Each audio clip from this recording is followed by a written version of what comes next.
Guys, welcome back my channel. আশা করছি সবাই ভালো আছো, সুস্থ আছো। তো আমার সঙ্গে ঘটে যাওয়া একটি ঘটনা ট্রেনের মধ্যে তোমাদের সঙ্গে শেয়ার করছি। অপোজিট সাইডে আমার বর বসে আছে এবং ব্যাক সাইডে আমি বসে আছি। তো ওর হাতে ফোনটা দিয়ে বলেছিলাম আমাদের এই ভিডিও ক্লিপটা একটু শ্যুট করে দাও। তো আমার পাশেই কিন্তু দুটো মহিলা বসেছিল, তারা আমাদের দিকে এক অদ্ভুত দৃষ্টিভঙ্গিতে তাকিয়েছিল, যেন ভিডিও আমরা করাটা খুব অপরাধ করছি। জানি না তোমাদের সঙ্গে জিনিসটা ঘটে কিনা, কিন্তু আমার সঙ্গে এই জিনিসটা ঘটেছে। যেহেতু আমি প্রথমবার ট্রেনের মধ্যেই আমাদের এই ভিডিও ক্লিপটা শ্যুট করছিলাম, তো আমার বাবান কিন্তু দারুণ দুষ্টুমি করছিলো আর খুব মজাও করছিলো। সেই জিনিসটা তোমাদের সঙ্গে শেয়ার করবো বলে এবং দেখাবো বলে এই ভিডিওটা আমি করছিলাম।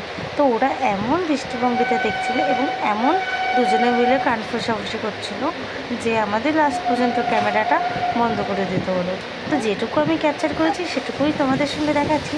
তো আমার বাবান কী সুন্দর ওর বাবার সঙ্গে আনন্দ করে বাইরের প্রাকৃতিক দৃশ্যটা ট্রেন চলাকালীন ভিডিওটা ট্রেন চলাকালীন এই দৃশ্যটাও অনুভব করছে এবং অনেক কোশ্চেন করছে ওর বাবাকে, এটা কি ওটা কি, এরকম কিন্তু নানান রকম কোশ্চেন করে ও কিন্তু এই ট্রেন জার্নিটা শেষ করছে।